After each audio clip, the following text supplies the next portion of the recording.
excited see to you. have you here. How are Good to you? see you. Always love seeing you. Good. It's a dream to have you guys here. I'm so Yeah, we're excited to be here.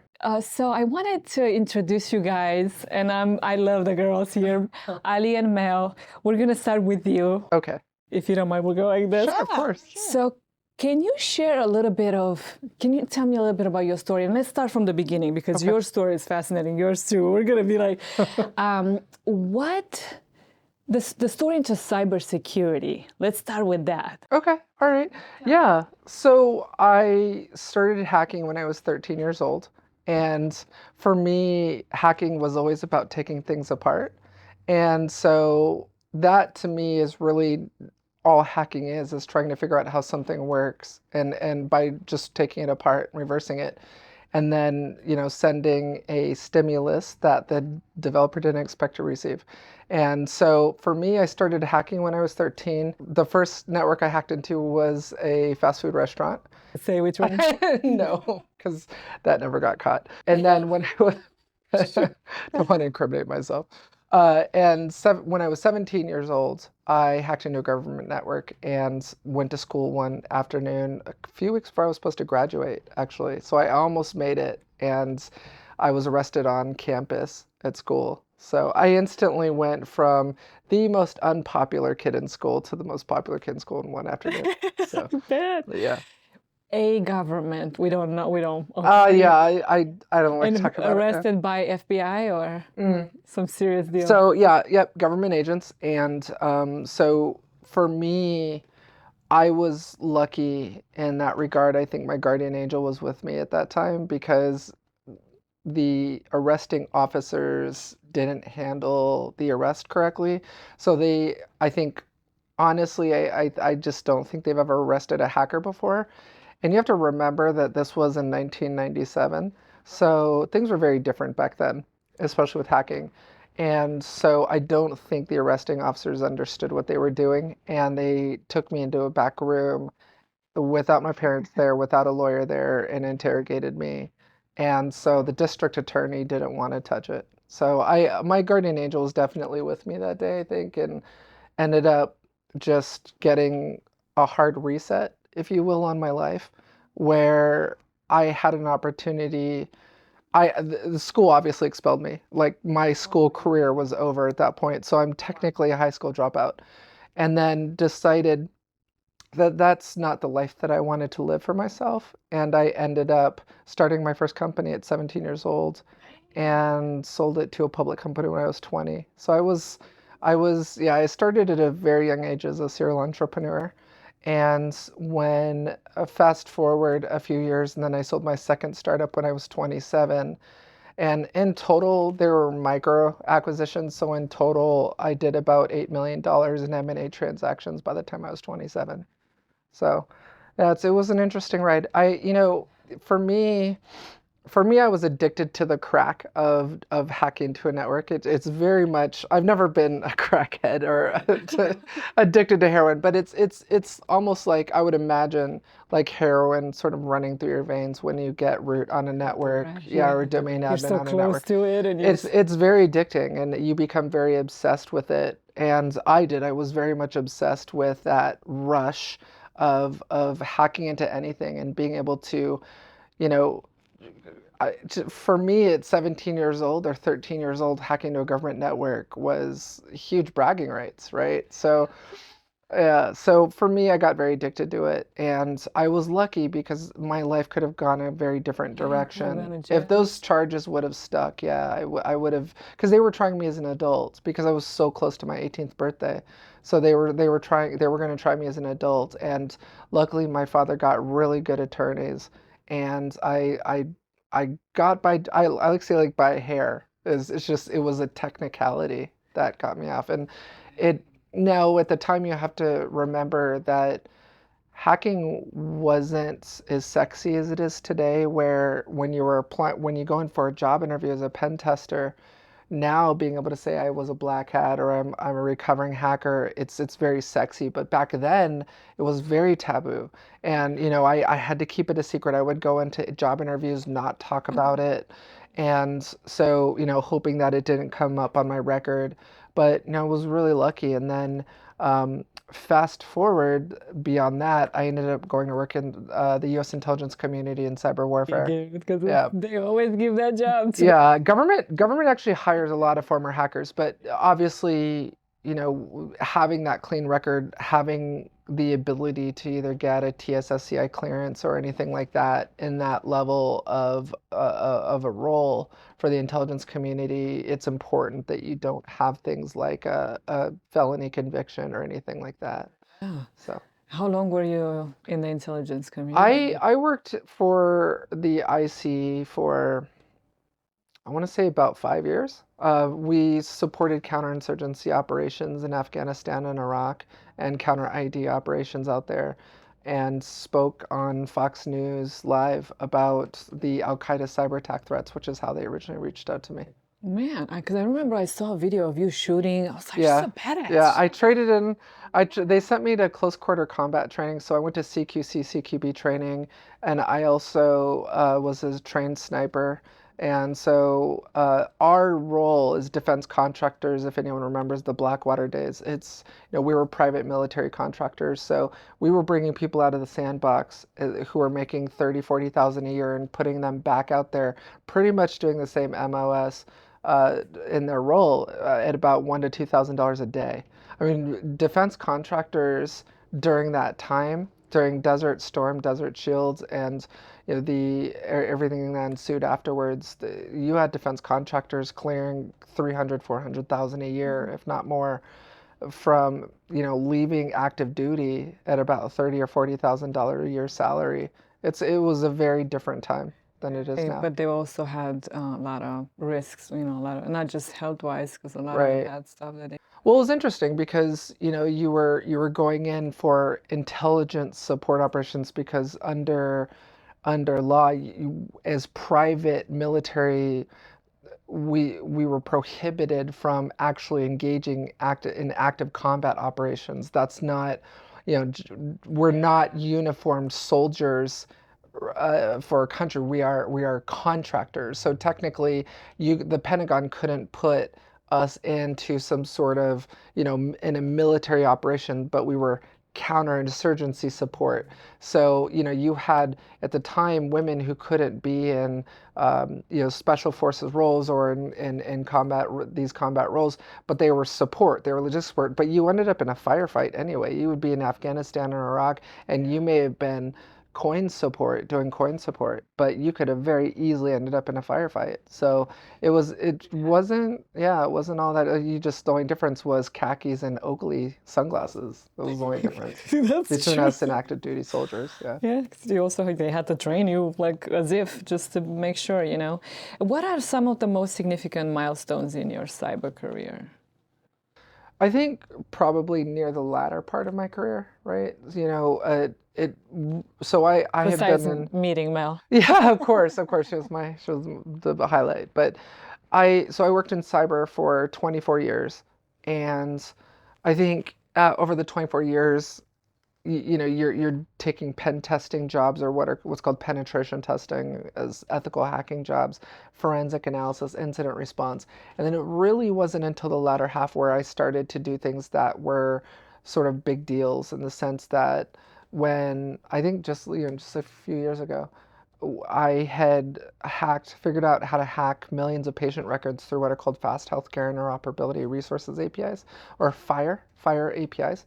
And it actually affected public policy, where I got contacted by the Office of Inspector General for Health and Human Services, letting me know that they had seen my vulnerability report that I published called Playing with Fire, and that actual laws and regulations around FHIR APIs were being affected by my research.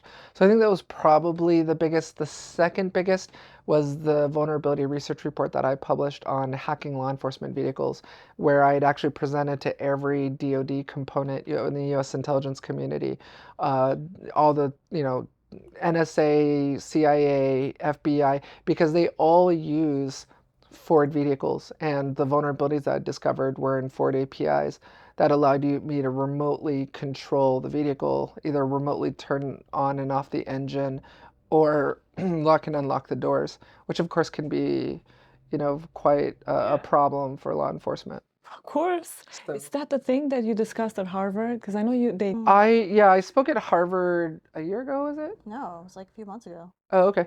So a few months ago, I was invited to speak at Harvard at the Sanders Theater, and so it was definitely a huge milestone for my career speaking at Harvard, and it was actually on my life just growing up. I called it falling out. It wasn't like a specific. Yeah, and it's actually going to be published by Harvard soon, so I'm excited about that. It's really about my life just growing up, and so at the time.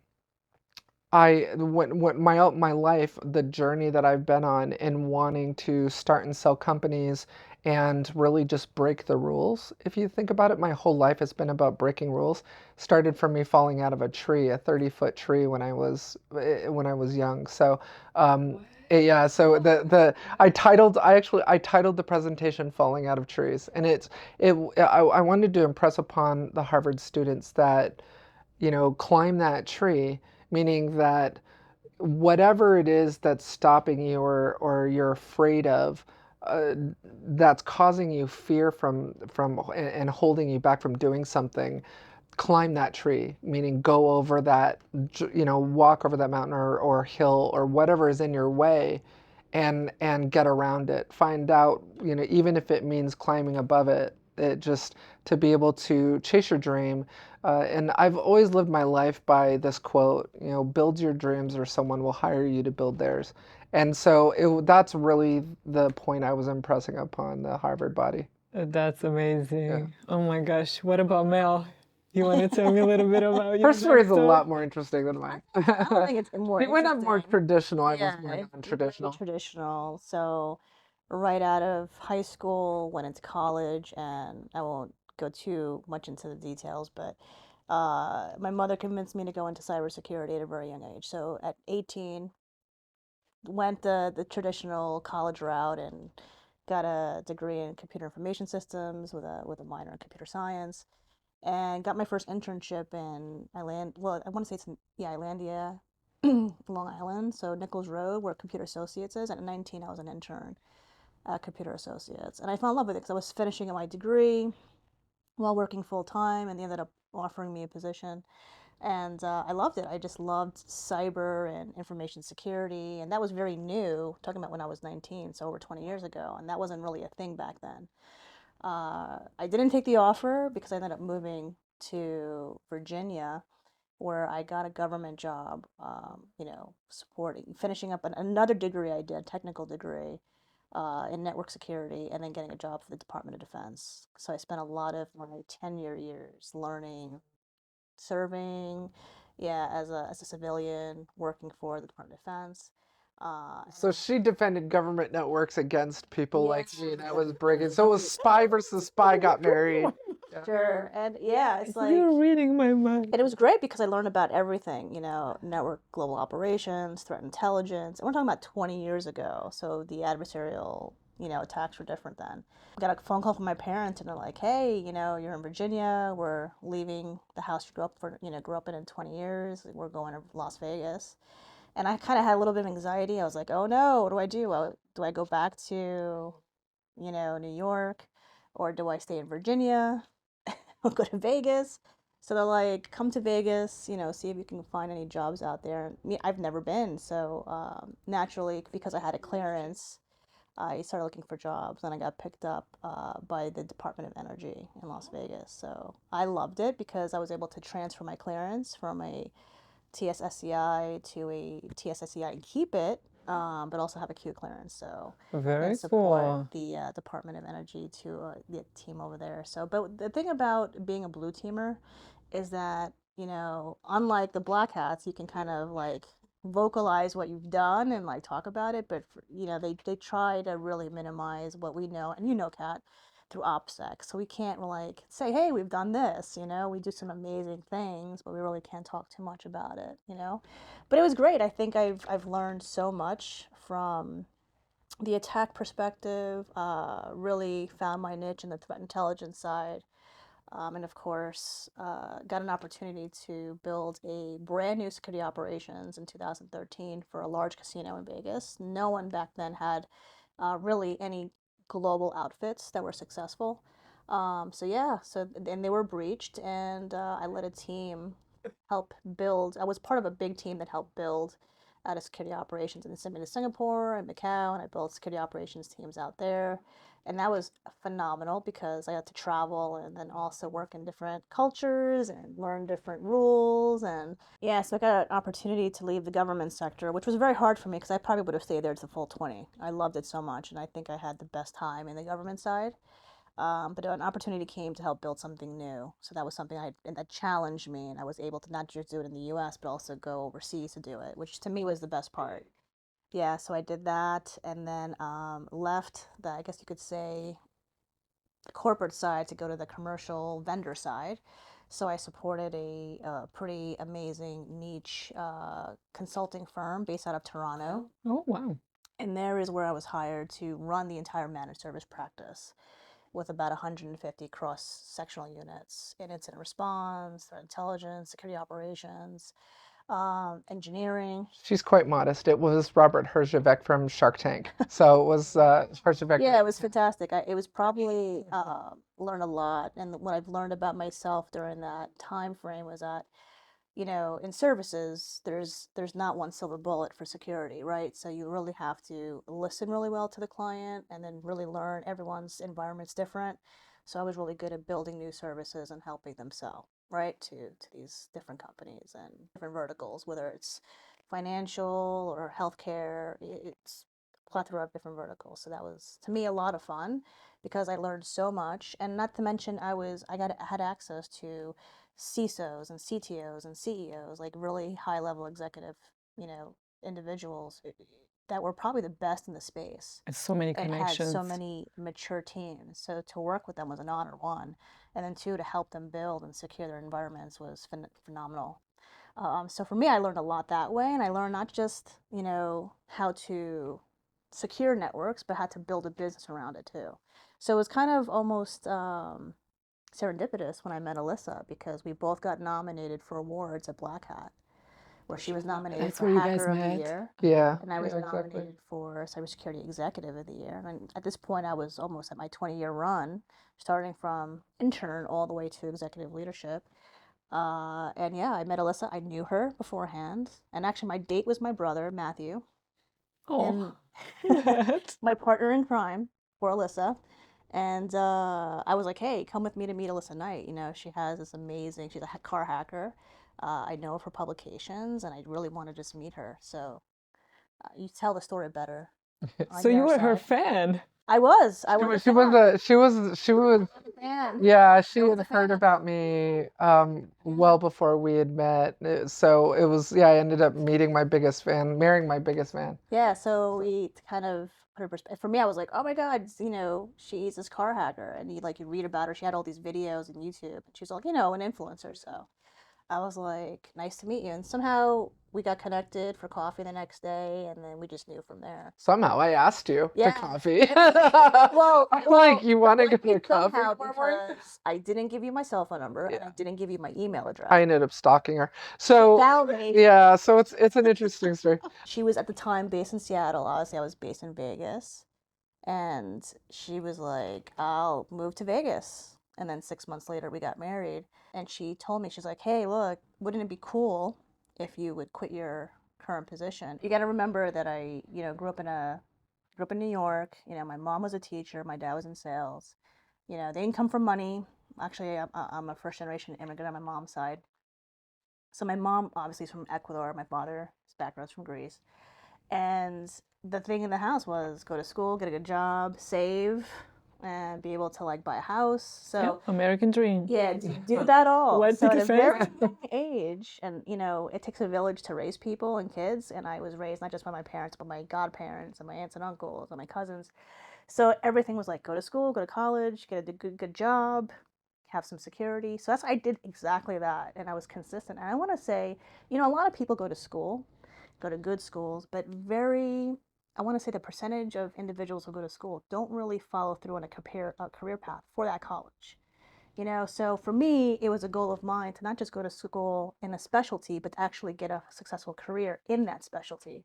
I had a lot of friends and family members who went to school in finance and then they're bartenders, or hey, I, went and did, political science and they did something completely different, So I wanted to go to school in security, cybersecurity, and then get a job in cybersecurity.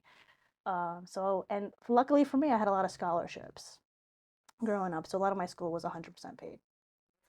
Yeah, so that was phenomenal. Yeah. So she was very traditional, went up through schooling, got a proper schooling, and And I worked Alyssa, for employers, built Alyssa a, knows me. a nice, And because I grew up in New York, I love one thing that I was taught at a very young age is to find loopholes in the systems. So I was always finding ways to get scholarships for funding. she was a scholarship hacker.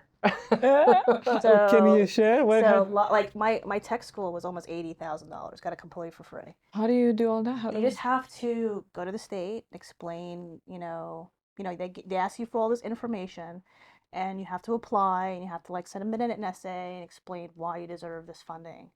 And then one thing that I had to do was, maybe I shouldn't say it, but I'm going to, was I had to apply for jobs that I wasn't qualified for. So I did. Was like, I want to be an architect, I want to be a security architect. And these are jobs that have like 10, 15 years experience. And here I am, like 3 years in the field, and I'm like, I want to do this. So I went and I sat in front of these employers, and they're like, you only have 2 years experience, and you only have one certification, and you only have 2 degrees, and you need like 10 years experience. And I'm like, I do know that. And I'm like, but that's the whole point. I'm going back to the state to say that I need to get this experience and certifications and education to be able to come back here in a couple of years and get the job. And they were still fascinated. They're Of like, course. that's kind of brilliant. I'm like, thank you for the opportunity to talk to me. Let me know what I needed to do in a couple of years to come back here and get this position. Whereas most applicants are there to get the job. You're like, I'm intelligence gathering. Discovery mode. So I go back and I say, hey, look, I had a legitimate interview. I wasn't qualified. I need to qualify for these credentials. Can you help me get there? And naturally, they're like, yep, here you go, $25,000 grant, $50,000 grant. That's amazing. So I Brilliant. so I went in, I had all these different positions. And not only that, but I was able to speak to my future boss, and they would explain to me exactly the duties of that role and what I needed to do to get there. And it was a very, educational experience for me and them, because they were just like, so you're not going to get the job. And I'm like, yes, but I want to make sure I take really good notes. And I was respectful over time, wasn't too long. And yeah, I ended up getting some really good positions. They're probably like, that girl, they probably were like, oh, we'll remember So her. yeah, so it was really important for me to get there myself on my own without any help. And of course, I had the support of my parents. They were always amazed at how I got to different places. And then when I met Alyssa and I left and I finally resigned from my consulting gig, I was nervous because you gotta remember, Alyssa made her millions in her selling of her companies. I made my first million at 35 from saving my Saving paycheck. And I never met anyone who amassed that much net worth just off of paychecks, just working for And people. So investing. she's a miser when it comes to saving. So Yeah. it was like, when you get a new job, usually upgrade your car. I pretty much stayed the same for years. It's like same house, same car, same. I had a nice car, but I didn't have to upgrade every once.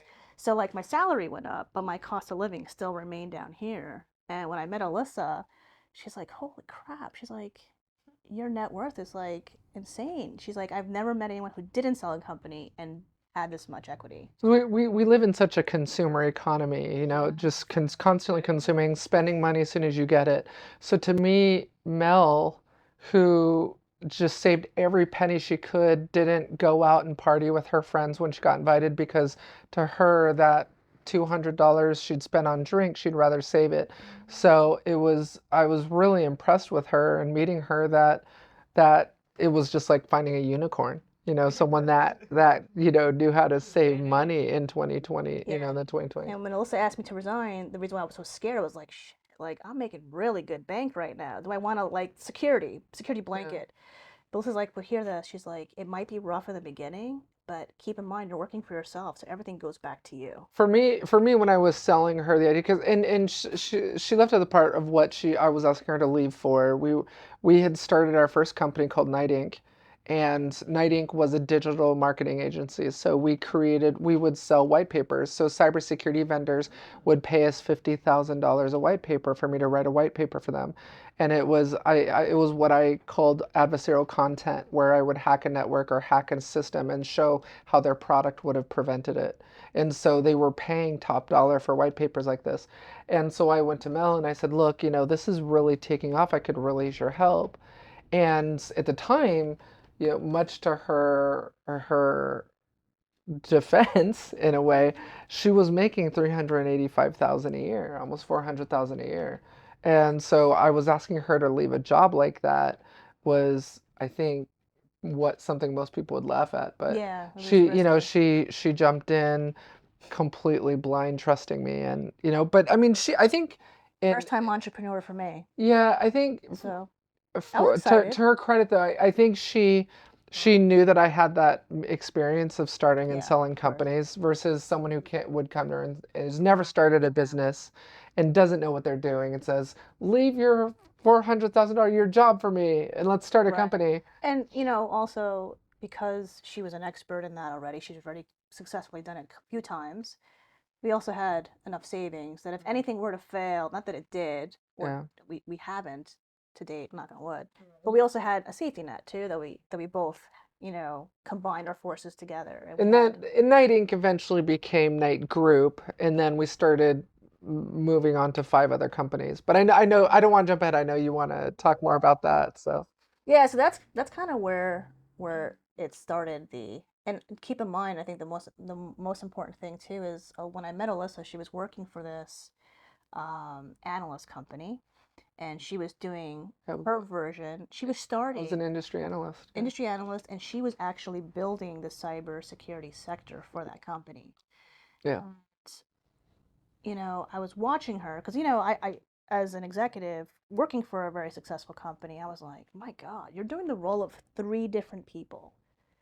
And I was just like, that's insane. And they were significantly underpaying me. So Yeah. they were, if you're familiar with Gartner or Forrester, it's basically kind of who I was working for. They were an industry analyst firm. So they wanted me to start their cybersecurity practice or really build it up. And so Mel was yeah, successfully, and Mel was angry over how little they were paying me. Not just So that, but she would literally make the deal, create the service, create the item, make the deal, sell it, find the client, sell it, hand it over to a salesperson who got who the would close commission, it? who would get the commission, and then she would move on to the next one. And then she had all these clients, prospect clients queued up. And I'm like, what the hell? Like, they should be giving you something, Yeah.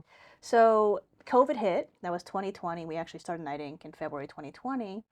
Alyssa came to me after hearing me, like, trying to be supportive of her role, but also say, like, you don't understand. Like, you're special. Like, you're not, you're a unicorn. You need, and she came to me, she's like, I want to start this Night Inc. company and I can do it. And we have all these prospects that we can sell to.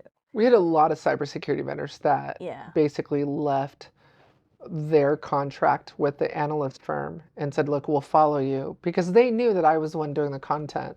So if I left Reputation. that company, they're not going to get someone that they wanted actually writing the papers. So a lot of those clients followed me. It was a very Jerry Maguire moment. No, it was very Jerry Maguire. I had a few Rod Was it Tidwells follow the follow printer? us. A lot of the technology was so new, but what Alyssa was great at was articulating what their product did and like the blue ocean And this was strategy. before generative AI. This Yeah. was before So this was what made before their Chat what made their GPT. product So different from the big differentiator between everyone else, and she was amazing at it. And not just to mention, she's also very creative. Alyssa's like the creative Yeah, mind, so she we. has, and she always loves, doing trailers. So when COVID hit, a client approached us. I won't say the name, but I think I know who you're talking about. they asked for a video, not a white paper, a video. And Alyssa was saying, yeah, like a lot of these, the audience now is changing, is shifting, Yep. especially since COVID accelerated streaming and all this, like TikToks and YouTube and all this. So Alyssa developed a way to talk about their product via video. So Alyssa got a camera. She's like, let's buy So- this camera. So this was how Night Studios was born. So we were originally doing Night Inc. and we were just doing white papers. This company said, look, we would like to tell stories and we want to tell how our product could protect an organization, but through like a short film. And so we came up with this idea of filming the short film in our house. I was the actress. I was playing this ransomware hacker that was making millions off of hacking networks and showed how their product prevented me from hacking the network through a short film. And so it ended up being wildly successful. It ended up becoming their most successful marketing campaign.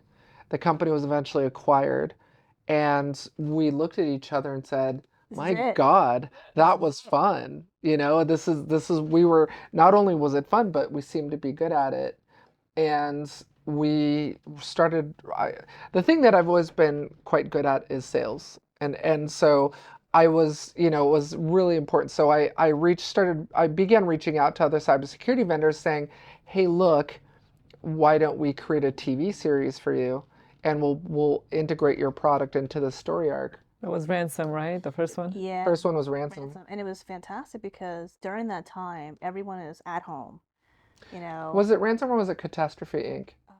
I think it was Catastrophe. I think you're right, it's Catastrophe. So Catastrophe Inc. was our very first one, and then was. came Underdog Games, and then Ransom. And these were turning into these little mini Big franchises, you know, and we knew that buyers, a report came out from the Content Marketing Institute that 64% of buyers were no longer making their purchase decisions off of written content and ads. They were making them off of video. So video was really becoming king. That's high. And so we wanted to be able to go to these vendors and say, tell your story through episodic storytelling. And that was pretty much when Night Studios was born. Every production and keep in mind, we didn't go to film school. I didn't go to film school. Yeah. The first time I touched a video, a cinema camera, was during that first video. So we originally shot it. I want to say that we originally shot with like a little DSLR camera. It was a Blackmagic 4K. It was a Blackmagic Pocket Cinema Camera 4K. Yeah, I mean yeah, you're right. Okay, technically it was a cinema camera. I was thinking it was like a DSLR. Blackmagic. But it was a Blackmagic little pocket cinema camera, and we went to the University of YouTube, and we basically went to YouTube and said, if we're going to become filmmakers and we're going to do this, we can't take a pause from our life and go to New York Film Academy or anything like that. We needed to learn now, and so we went to YouTube, learned about cinematic lighting, learned about cinematography, learned about lenses and aperture, depth of field, and all these things, the exposure triangle and directing, and then we started writing, working with actors. So she's a published author, so that was a huge plus for us. Yeah. So before this, I'd published a book and is available on Amazon through Wiley. Wiley was my publisher, and then so we ended up. What's it called, the book? Hacking Connected Cars. Yeah. So it was a cybersecurity book, and so it got to a point where Wiley was taking so much of the profits from the books that Mel and I decided to start our own publishing company. So I have this thing where if another organization isn't really doing anything to earn that residual income or the income general, I'll look at it and tell Mel, hey, look, why don't we start our own company and do it? So I feel like it exploded of different companies, and we'll get through all of them, but I felt like this was... It's become a portfolio. It became a passion. Like a whole studio. Every production kept on growing. And the one thing I know that Alyssa and I share in common is that we love to surround ourselves with very intelligent people, where we get to learn from them, because we don't want to be the smartest people in the room, because then how do you learn? So we ended up hiring, and luckily for us, my younger brother, Matthew, knows a lot of people in this world. So he started saying, hey, if you need a team member, reach out to this guy, reach out to this guy. And these are cinematographers, people who have been in the industry for a long time, and we hired them onto our team. But I feel like if we were to be candid, I feel like we learned about creating films and creating TV shows by working with people that we didn't want to be. So not hiring not Very true. hiring production sound mixers and directors of photography that we wanted to emulate. It turned out we were working with people that were just not what we wanted to be. And so we learned from their mistakes. We learned by what they were doing wrong and the things that we would have done differently. So we used them as sort of antithetical to what we wanted to be. But you learn because everyone brings a skill to the table. Yeah, you pick up a Yeah. little bit of something from each person. I'm not going to say that, we didn't learn anything from any of them that we wanted to emulate, but majority of it, like I mean, we've seen the worst of it. Like we had to call police to our set once because of a PA. We had to call, a medic evac. It was. We've had some very colorful people on our set, on our crew, and so, but for me, I'm always telling people I look for mistakes to make because I find that I've learned the most in my life from my mistakes. It's from the mistakes that you make that I feel like you get learning lessons from. When you're doing great and you're doing everything right, how are you learning anything from that? It's being able to make mistakes Yeah. and fall forward. It's That so true. I look I for. mean, even I've learned that in this industry, because it's new to me. Not well, back then it was new to me. It's a very different game. Everyone, It's very different from it's cyber. it's different. I mean, you can't like in the government, you can do a background check. You know the person that's working with you is checked out. Like they're good. Like they're good to go. They're an It's really expert. tough to do that In with production, crew very production. different. You kind of like only experience the true skill set Until they're on set. until they're on Yeah. set. I mean, And then they're like, and okay. I mean, you've seen it. You've been on our cast. I mean, we've had people where it was like, oh my God, who is this person? And you really start to see their true colors because we tried to do Zoom calls with some folks, with the first AD from LA. PAs, first aid. I mean, we had a Zoom interview with her, and then her true colors didn't come out until she was on set. And so, We had to cut her loose early because it was it disturbing was the just cast so relationship. bad. So I think throughout this cycle, Alyssa and I have gotten a lot better at vetting individuals who join Yeah, interviews. I feel like it's almost like a developed radar. It's not something that even I am confident that if we would have went to film school, they would have never taught us this. No. It's only the things that you learn through experience and being on set and hiring crew members and even casting actors that you don't learn until you go through it. And then all of a sudden that next person comes along and you start to see these things that anger management issues or anything like that they start to come out and you can just jump on it a lot that much quicker. Yeah, and I feel like also the every production, Alyssa and I challenge ourselves to always be better as leaders. We So never we're want to always, go back the same. yeah, so we're always trying to see how can we make this more efficient? How can we vet this? How can we save some more cost here? How can we invest in here and getting some more, better cast members or better production? Like I think we're learning faster, and I know that Alyssa and I even attended a very prestigious Hollywood studio that taught cinematic techniques. And after a week, we're more advanced than a lot of these individuals. Like, this is crazy how fast we're learning. So I feel like we've fast tracked our education, our learning path. Our film school was literally just being on set filming. That's Yeah. for us. I mean, you can learn a lot on YouTube. Don't get me wrong. You can learn a lot, but it isn't until you're actually there and you're realizing that your set is far different than anything you've seen in a YouTube video, and your lighting conditions are far different. Everything is so different. There's all these idiosyncratic nuances that they can't possibly cover in every YouTube video that you're not going to learn until you get on set. And so I think for us, our most valuable lessons have been on set. Which makes sense. And it's one of those things like, I know like from the first day we filmed, every single day was like more and better and this and that. It's yeah. like, you guys are. Here's the thing. since and you were on the cast of China White, that feels like it was it feels like it was years ago. But here's the thing. I have actually appreciated this downtime. I don't want to speak for you, but I have appreciated this downtime because I have never, and Mel has seen this, I have never had so much time to sit down and read so many cinematography books and so many books on directing. There's just having these individual little workshops that you've been involved in with us and coming over just to film a scene, or filming reels for other actors that want demo reels.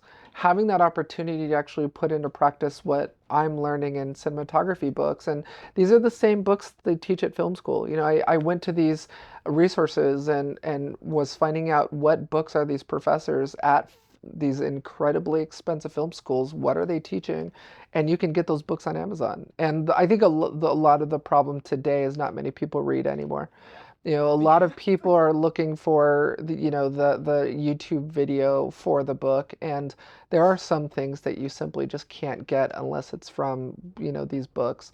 And so I feel like I've been able to, I made a joke about it that I posted this social media post that got quite a bit of attention about having lunch with Spike Lee. And it wasn't until, because people saw the big text at the top, it's like, oh my God, she had lunch with Spike Lee. And then it didn't dawn on them until they read further in. And it was in a way, it was to kind of teach a lesson that nobody really reads anymore.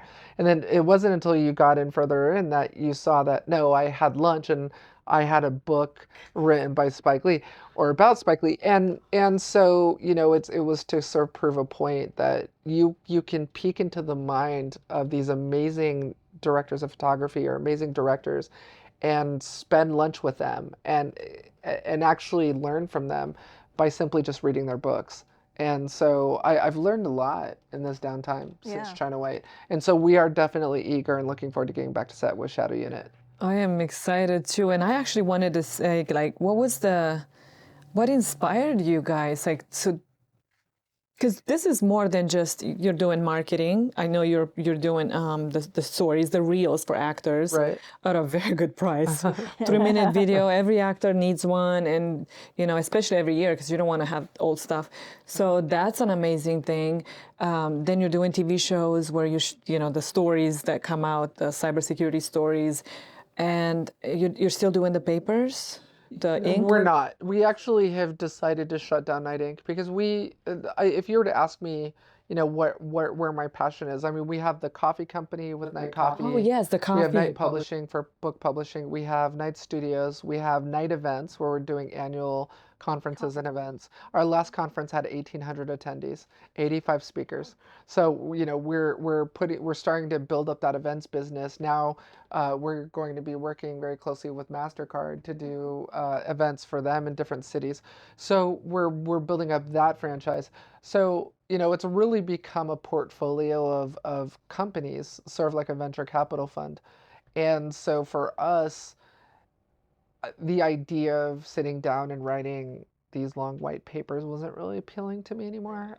If you were to ask me, out of everything you're doing, what is your passion? What is it that you would be happier doing? I think it would be studios. I mean, I consider, if you were to ask me, Alissa, who do you see yourself as now? You've been a hacker, you've been a coffee, a coffee roaster. You've done all of these things. What do you see yourself as? I would say I see myself as a Hollywood director. So for me, I love studios, love being director of photography, and for this new project that we're working on for Shadow Unit, Alyssa has now asked me to co-write this TV series with her. So it's the first time for me because, now I She's getting into writing. get Yeah, into writing. screenwriting. So I love that because, like, obviously I'm always giving input, but now I get to like help script some of the scenes with Alyssa, and that's fantastic for me. And we're also getting a lot of input from some amazing producers and Jamie Nash, who we're big fans of because, we're following Save the Cat techniques. So to me, this is super exciting because I've never done that. So to start something new and add it to like, my skill set is fantastic. But unlike Alyssa, who's now retired from cyber, I haven't I didn't want to hang She back. still has one foot in. She still has one foot in. And I do have to give her. I do have to give because I have to give her approbation because I have never met anyone like me where I'm just this ADD poster child and I just want to do everything. For me, my whole mantra in my life has been live as many lifetimes in this one life that I can. And I've never met anyone until I met Mel that is crazy enough to do that with me. And So so she does a good job at balancing it all. under group, Alyssa forgot to mention she does own, An and she's the MSSP. founder of an Yeah. MSSP called Briar and Thorn. So And I an MSSP, for your audience that doesn't know what that is, it's a company that monitors the networks of other manage companies. security. So we monitor their networks for attacks. So think of us as kind of like an ADP for network security. So our clients include California Water. We monitor their networks for attacks. It's a pretty large company. There's about 30 employees in it. So So I tell Alyssa, people we own 5 companies. We actually own that's 6. so Alyssa Yeah. has stepped down. She hired this amazing CEO, Carolina Ruiz, and I work very closely with Carolina, and I'm their Chief Information Security Officer for Briar and Thorn. But what I love about being their CISO is that I want to get to work closely with all these amazing customers, and I get to still give my advisory services and work with an operations team. Obviously, I love working with C, and helping her kind of expand Briar and Thorn services. But to me, just keeping myself in that same industry, learning and still kind of doing what I did for the last 23 years. In addition to Brian Thorne, I'm also a CISO for Tego Cyber, for Shannon Wilkinson's company. And I love threat intelligence. Threat intelligence will always be in my heart 'cause that's where I started in cyber. So working and helping her build this amazing, her and Troy building this amazing company, her husband, who is a Fortune, 100 CISO, so working with the two of them makes me happy. And then I love to, still learn on the creative side on studio. So for me, my heart is full, so to speak, because I'm doing all this amazing creative, but I'm still, analytical, and I get to like use my expertise. I think no matter how hard I try, I can't pull the cybersecurity out of her. Can. It's been I don't think embedded. she won't ever put that down. Yeah. I've done it my entire life. Not just like, hey, I went into this 10 years And ago. And since I was 19. and also to her credit, I started when I was 13. She hasn't been doing this since she was 13. I'm burnt out. Like for me, 19 for me. For me it was, I mean, I've You been doing it for donated. so long. I'm You over. donated your laptop to the mob museum. Oh, that was a big, that was a big, okay, that was a big one. So I can't believe I left that up. So that's definitely a highlight. So for your audience who doesn't know, I was recently inducted into the Mob Museum. My laptop and my hacking gear was just curated by the museum. My Blade RF. Rest in peace. It was with that device I could create a fake cell tower. So if I started it up, every cell phone in this building and a certain block radius will actually associate it to my laptop, thinking it's a cell tower. And so that's how I would hack cars when in a certain proximity. And so I donated that to the Mob Museum. And so I jokingly say it's going to outlive me. So when I die, it's still going to be in the museum. I'll have an exhibit. So they're It's perfect timing with your departure in cyber to get it was a good way to kind of say, yeah, it was a good way to go out because I always said when I was little, 4 or 5 years old, I would always tell my parents that I wanted to have a statue one day memorializing me, that one day I was going to have a statue. And so I think being inducted into a museum is pretty close. Pretty cool museum. And even though Alyssa has stepped down from being a practitioner in the field, and obviously she's not going to go and do pen tests, or she still is an expert in the industry. So she's still I still do private events. She'll still keynote for different companies that ask her to come on. And she can always go back if she wanted to. Yeah. I mean, I'm an advisor for 2 companies. Alyssa's an advisor for like 5 or 6 companies still, an active advisor, so for cybersecurity companies. So I think that's fantastic. Just won't hack anymore. Yeah, I'm at that. I'm just not there anymore. Wanting to be in a Linux command shell running exploits. It's not me anymore. It breaks Steve Hoyt's heart because he's been dying to get you to hack with him. Yes. a lot of things break Steve's heart that we're doing or not doing. Oh my gosh. But I want to know more about the directing stuff. Yeah. So, because you know how like every director has their unique Style. creative process and style, and could you walk us through Michael Bay. yours, like from the inception to the inception of an idea to the final edits of the Take film? it to execution. So for me, good ideas are made, better ideas are stolen. You know, I follow that practice. One of my favorite quotes I've ever heard is, some of the greatest things that have ever been invented or created in this world is just undetected plagiarism. Because you know, there's so much. We get so much inspiration and so many ideas from other things and other people. I do have my directors that you know, I'm particularly inspired by, but Yes. well, so I'm a big Nolan fan. I'm a big Nolan fan. I know we can geek out on Nolan all day long, and I'm going to shock you here. I'm going to shock you here. But my second favorite, either I may not shock you. Actually, you probably already know what I'm about to say. But Denis Villeneuve, the director for Dune. Yeah. I'm absolutely obsessed with Denny. I'm absolutely obsessed with him. So yeah, and Dune 2 comes out, or actually Yeah. already came out. It already came out. Yeah.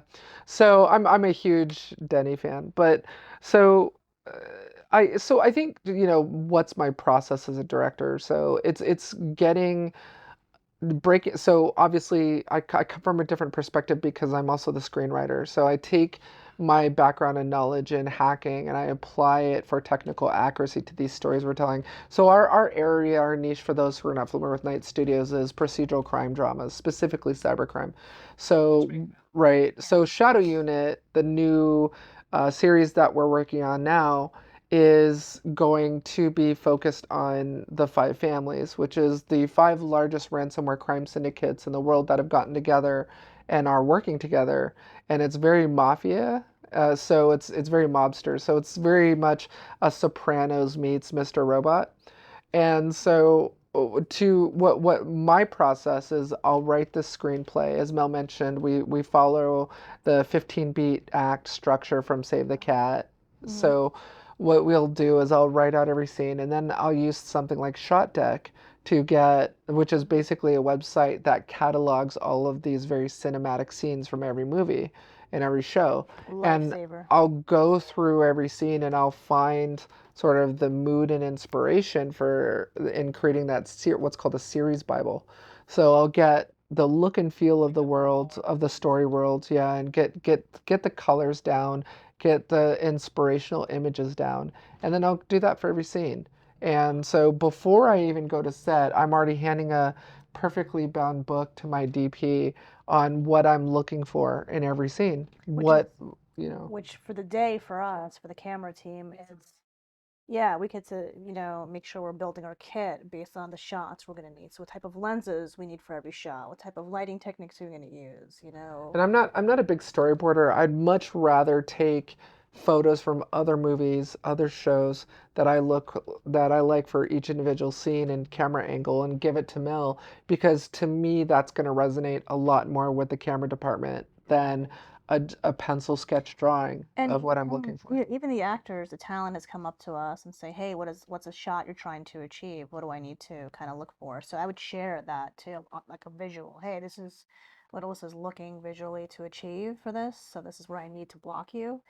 And yeah, it's been very successful versus having to like try to figure out what's in her mind. We have very detailed, and Shot Deck also gives you everything you need on the bottom. What type of lighting, what type of cinema, like what type of cinema lenses you need.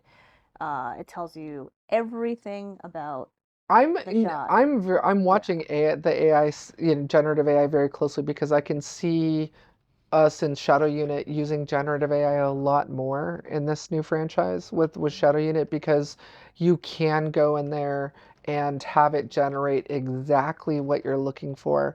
And the neat thing about the new version of OpenAI's ChatGPT is that you can actually give it inspirational images now. So in version 6, you can use --sref, which means, you know, use this reference image for the overall theme and look of the photo you generate. So I can take, for example, one of my favorite shows that I get a lot of inspirational images from is called The Crown.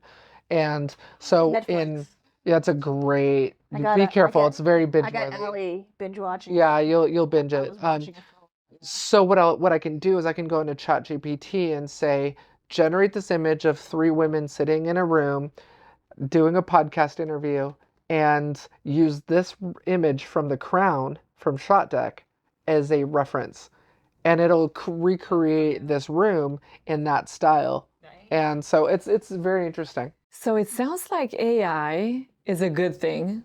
Are you, because you know how a lot of people are like, well, I don't know, especially in the creative industry, how, I think it comes down to who you are as a person, as a personality. So, for example, a lot of people make the automatic assumption that because I'm a hacker, that nothing in our house is connected, when in fact it's the antithesis of that. Everything in our life, our car, our house, everything is connected. I love technology, and I'm quick to utilize technology, especially if it's going to make lives better and make our. I'm all about work smart, not hard. That's like, if I could spend doing something 20 minutes instead of 2 hours, I'm going to work smart and do it in 20 minutes. So for me, I don't look at AI as the end of the world. Yeah, I look at it as making our job easier. So what can I do with AI that's going to help me in the pre-production process to be more efficient? Because time is money, right? Especially when you're talking about productions. The more that I can leverage AI to be able to do what I need to achieve in a shorter amount of time, then I'm going to do that. I'm not saying that it's ready to replace humans, and I am watching Sora. We're Mel and I are watching Sora and the developments of Sora very closely, and that's the new version of ChatGPT that can create video now. So we're gonna watch that very closely. But that isn't to say that I think it's going to radically change Hollywood. I think what it's going to do is I think that it's going to make, for example, getting B-roll, meaning stock video footage, a lot cheaper. You can start generating stock video or what's called an insert in a TV show or film in a way that no, you won't see that stock video anywhere else. So if I go to, for example, FilmPack, which is a more cinematic stock video site, FilmPack or Artlist, and get cinematic B-roll of an insert of like the outside of the Hoover building.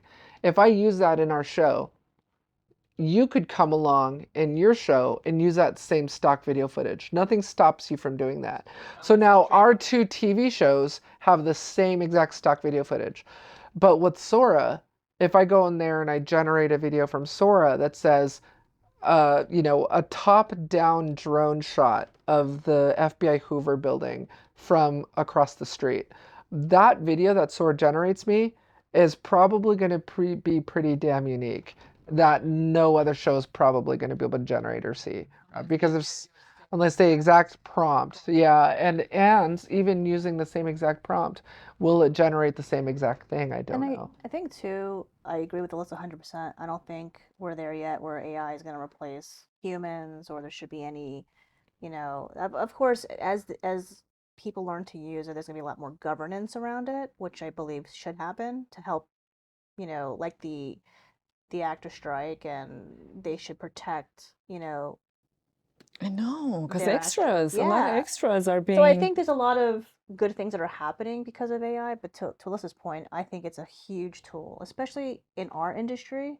One of my favorite directors is Tyler Perry, and he had a great article in the Hollywood Reporter where he was explaining to them that he had this $800 million expansion to his Hollywood studios in Atlanta, and he put it on hold because of what he saw in Sora. And the reason why is because it's going to dramatically change how he doesn't have to create all these different sets. He can now just build it within a platform. So for Alyssa and I, it's fantastic because we don't have to go and rent out these huge sets. We can just do it in our dining room. And that's not to say that I don't.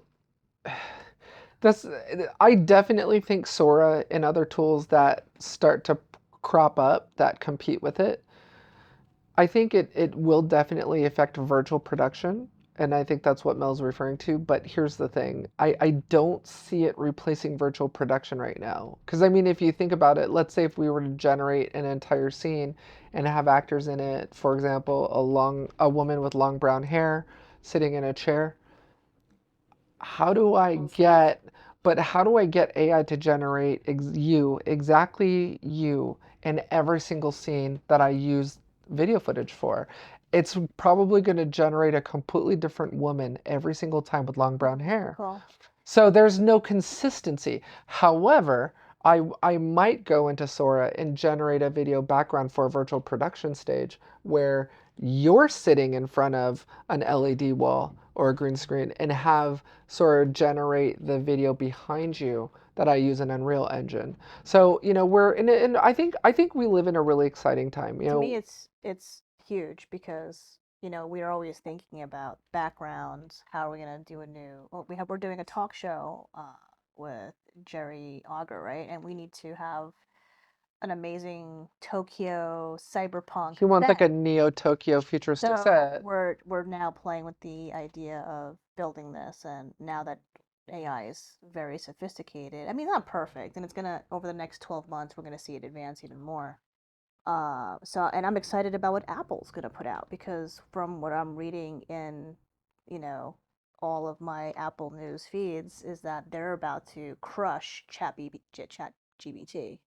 So they're gonna be more sophisticated. So you guys have the glasses and Alyssa and I are big Apple fans, so anything that Tim Cook puts out is We're cult of Apple Yeah. for sure. Anytime new technology comes out of Apple, we buy it. because it's gonna also help us. I mean, Yeah. so thank you guys so much for coming. Yes. and for having us on my show. Thanks for inviting us. very It's- honored. You bring Yeah, I the, love being the on the- amazing cameras you brought. Oh, come on. We're a production studio, of course. Yep. No, thank you for being here and your friendship. And also being on the cast for our shows. We love you and We love you. we appreciate working with you. Aw, Yeah.